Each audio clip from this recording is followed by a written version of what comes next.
This is Global Humanist Shoptalk. I'm ML Clark. What of democracy, as well as what of capitalism? Oh, capitalism shall never again flourish as once it did. Capitalism has been almost taxed out of existence in an effort to meet the coupons on the bonds, in an effort to meet the dole system that is absolutely unnecessary in a country of our wealth. And democracy, oh, we who 20 years ago entered a war to fight its battles, to make the world safe for democracy, tonight we stand aghast because its last fortification, its last tower of strength, the Supreme Court of America, who has been the protector of the rights of the poor, who has been the protector of the rights of the rich, who has been the protector of the liberties of all, is now assailed and is now the target for those who blame it for our misdemeanors and who blame it for the depression and the following misery which eventuated from it. There's a fairly famous phrase in political discourse which has an amusingly messy origin story. Many wrongly attribute the idea that it's easier to imagine the end of the world than the end of capitalism to Marc Fisher, author of 2009's Capitalist Realism, Is There No Alternative? But there, Fisher claims two sources for this comment, the Marxist philosophers Slavoj Žižek and Frederick Jameson. Jameson is more or less the accurate originator of this remark, having first made similar comments in his 1994 book The Seeds of Time, and coming back to this concept in an essay titled Future City in 2003. But in that essay, Jameson writes, "Someone once said that it is easier to imagine the end of the world than to imagine the end of capitalism. We can now revise that and witness the attempt to imagine the end of capitalism by way of imagining the end of the world." This is a far more constructive way of thinking about the problem, but before we get into it, who was Jameson referring to? He seemed to have forgotten his inspiration, but as a speculative fiction writer, I'd be remiss if I didn't call attention to its source in literary criticism. H. Bruce Franklin, writing in 1979, was critiquing the apocalyptic imaginings of a sci-fi writer, J.G. Ballard, when he posed the question, quote, "What could Ballard create if he were able to envision the end of capitalism as not the end, but the beginning of a human world?" What makes the question especially fascinating is that Franklin's analysis focused on Ballard's use of the automobile as an emblem of societal collapse.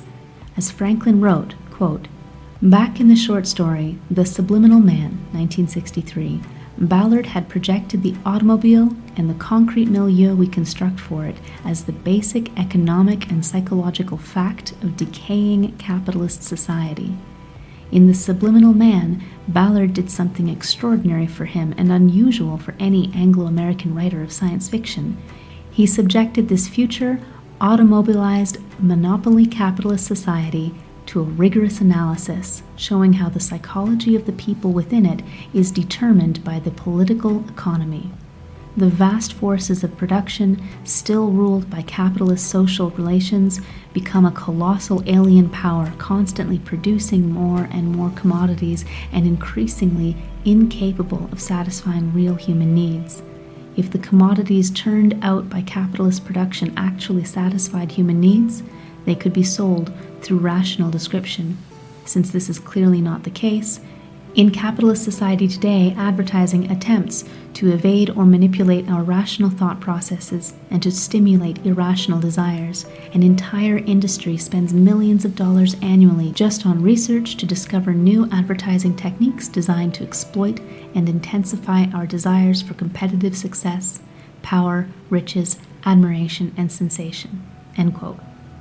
In all of these concepts, Franklin heaps praise upon Ballard before coming to what he identifies as a limit to Ballard's dreaming.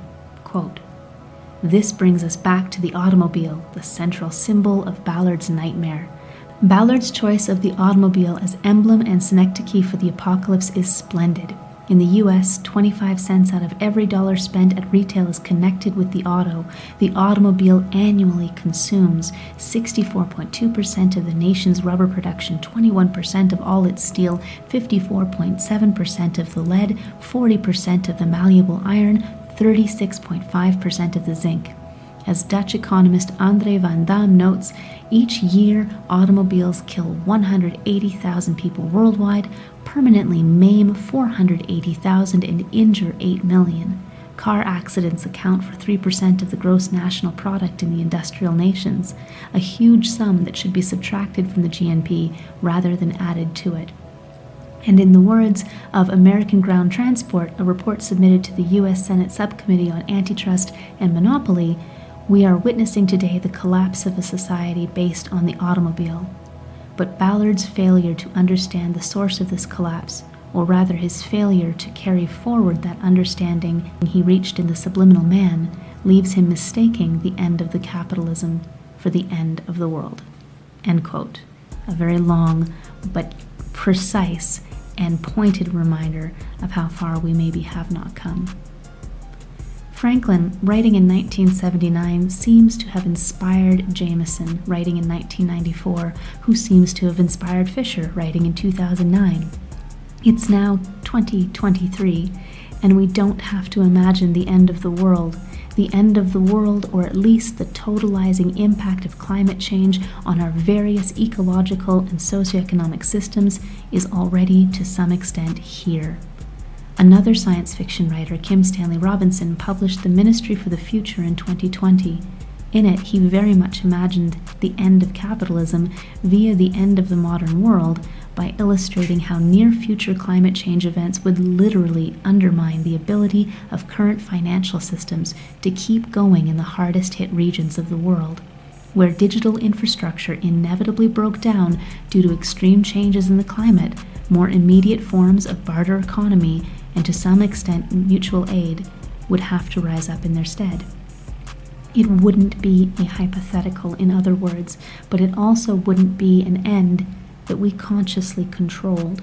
Capitalism would collapse because of forces set in motion by its own industry, returning with a vengeance decades on. A similar situation is now arising with petroleum products, which in one very literal way absolutely fueled the vehicle of J.G. Ballard's imagination and paved the highways of his nightmarish science fiction visions. With Russia's war in Ukraine, we're seeing the world become more acutely aware than ever of its fragility and inability to act even against blatant aggressors, thanks to long-standing systems of economic entrapment shaped by our world's petroleum markets. In preceding episodes of this miniseries, if I fixated on US and British roles in petronationalism, it's only because the Russian example of contemporary imperialism through oil economies is utterly self-evident.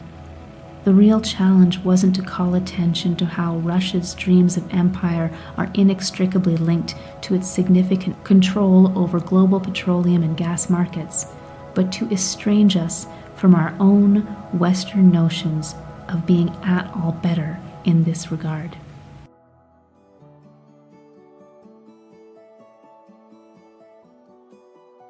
After all, it's that mental flip, that moment when we better understand how agency can be enhanced or lessened by our policies and cultures, which this humanist podcast always sets out to explore, one everyday object or concept at a time.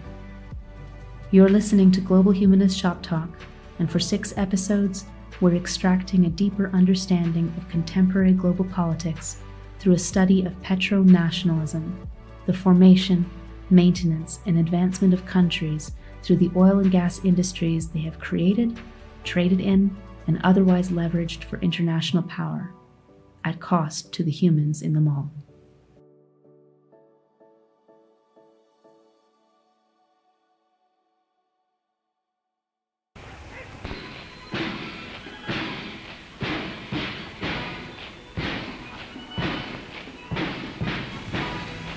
Mein Führer, Kameraden, deutsche Männer und Frauen. unauslöschliche Dankbarkeit gedenken wir des Opfertodes unserer gefallenen Väter und Brüder. Wir neigen uns.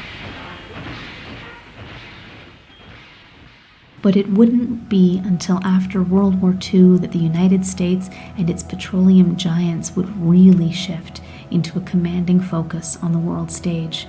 With the Marshall Plan, the US would not only position itself as Europe's savior after a ruinous war, but through a highly controlling system of local financial management, also use the opportunity to literally infiltrate Europe with CIA offices, and also to establish a moral entitlement to dictate the shape especially of Arabic nations' political futures.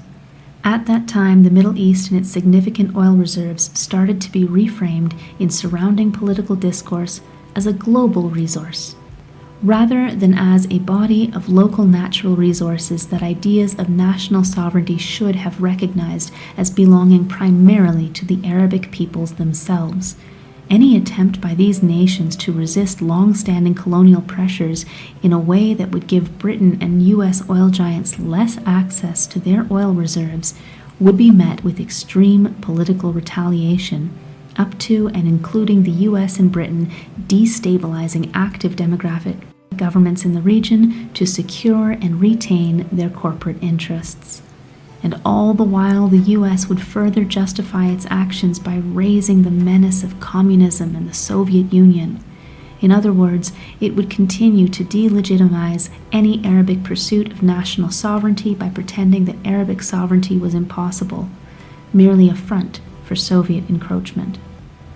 Nevertheless, a weakened post-war Britain did in fact give many Arabic nations the opportunity to reclaim over time some level of control over their own oil production, nor were they the only oil economies to struggle toward independence on the back of these industries.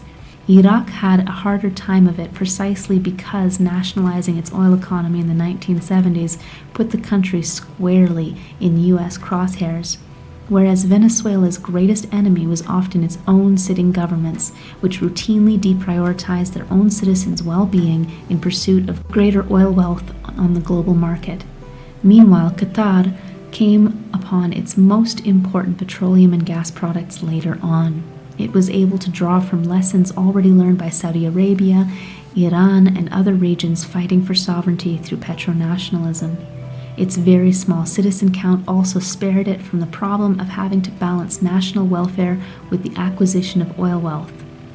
Its problems today are moral ones, and stem from the fact that it has not extended its notion of citizenship to the 90% foreign population that now helps its people run the industries that have made its native citizens ridiculously rich. Lastly, countries like Morocco are on the cusp of falling into the petronationalist trap.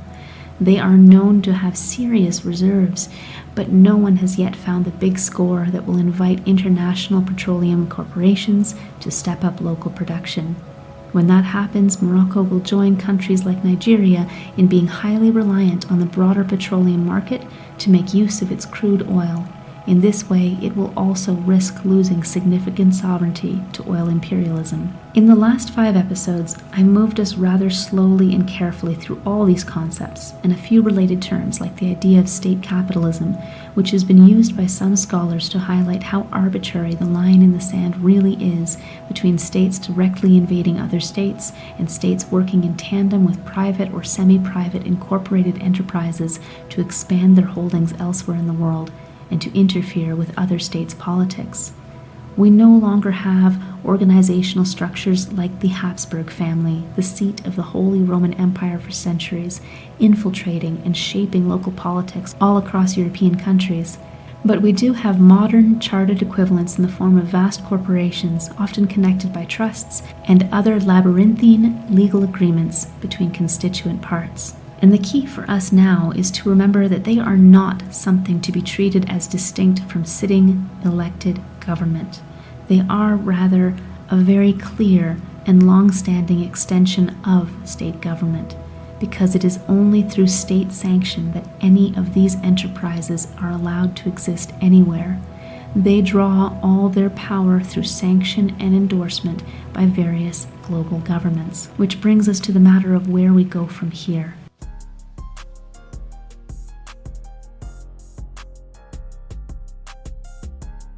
What does the nation-state look like? What could it look like if we moved away at long last from the petronationalist enterprise that has consumed the last 160 years in our global marketplace and brought our planet's environment to such a state of ruin under rapidly accelerating climate change? Well, for one, we know that the moment we can divest ourselves of petroleum-based energy and production economies, we'll regain greater socio-political autonomy.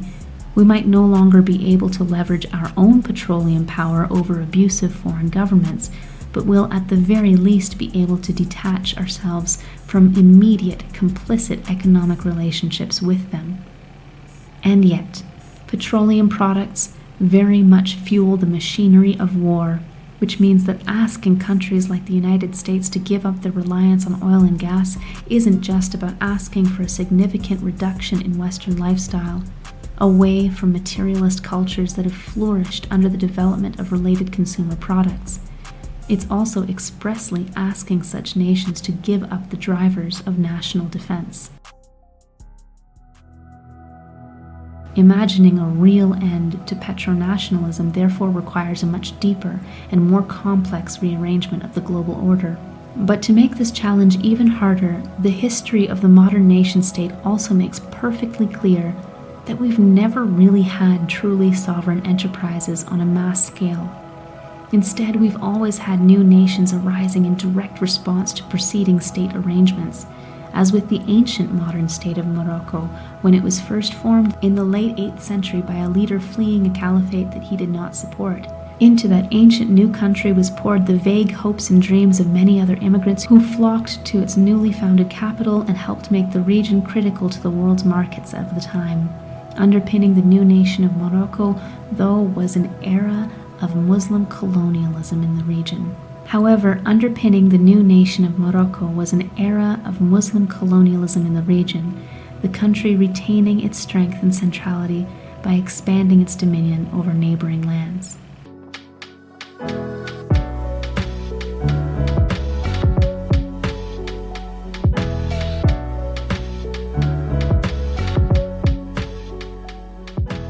Can we ever separate these concepts, ever achieve a sense of national identity that doesn't carry with it a sense of dominance over preceding cultures and an implicit mandate to keep expanding our political reach, either directly through military conquest or more manipulatively through economic conquest and the encroachment of secondary organizations, including corporations, into other states? Robinson's Ministry for the Future proposes that we might indeed have these concepts severed in the near future, but by force, through global ecosystems literally disrupting all the ley lines of our precious resource industries.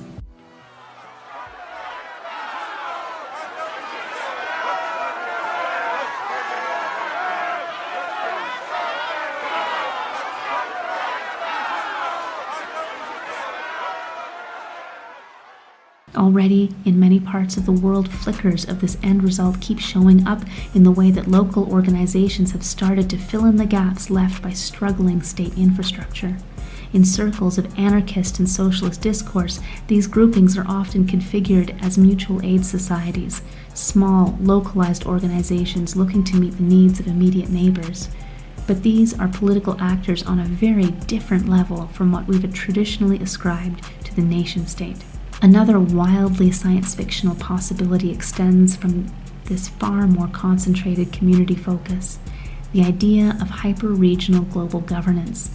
In this model, we reframe the most important scale for our political systems to bypass the messy size and complex manifestations of the nation.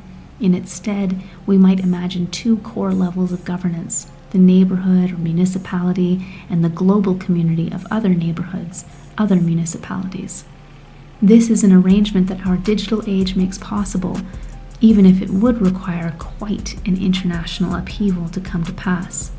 But why shouldn't more of us be able to directly engage with international governance on the back of the wealth of digital resources we have to help everyone participate in global decision-making processes? It's a grand idea, but even it hand waves over the complex question of how we move from where we are today toward that better end. And that is truly a tough, if not impossible, road to walk, so long as we remain locked into modern warfare with all its reliance on petroleum products, both for weapons manufacture and for the building up of war chests. Also, even if we could dispense with our war machinery, future digital infrastructure would have to be produced without the same over-reliance on petroleum, and that too might be a tall order for our societies. What then is left to us? Are we stuck in this age of petronationalist state projects with all their deeply imperialist echoes until climate change drives us to self-driven ruin?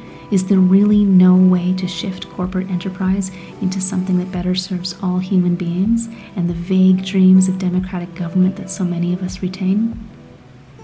I'll end this series not with a definitive answer, but with a definitive direction. Even if we don't know what structures will become possible for us as we move forward, climate change and the brutal facts of current war compel us to de-escalate our relationship with and reliance upon petroleum products in all their forms. We need to deepen our investment instead in renewable energy and building materials, and also to reduce our need for as many material products in the first place. As we move more as one in this direction, and as we push our governments and the corporations that they sanction to do the same, we'll necessarily be reframing how we view the world and each other. New possibilities can only arise when we make room for them in our discourse. The real danger, as always, lies in collapsing our rhetoric to only a few rigid binary options and allowing ourselves to believe that no other options, no other structures for society could possibly exist. When we put aside all the histories of political progress and nation-state creation on which we were raised, we're left not so much with solutions to the current problem of petronationalism, as with a clearer sense of our overall political terrain. Nation-states are not absolute eternal categories. Corporations aren't immutable forces either. And true sovereignty, along with the idea of a sustainable balance of power between sovereign states, has always been a bit of a myth. What remains when we put all such abstracts to one side is the idea and reality of individuals. Everyday human beings who from birth on have invested in the vague ideals of community and social contract that we've hung around these concepts. The nation might not be real, but human beings are. When we remember that everything we've fabricated doesn't actually have a life of its own, that it's all perpetuated by other human beings, we begin the work of reclaiming our agency, and not just to dispense with ideas that no longer serve us, but also to be brave enough to try to imagine worlds that do.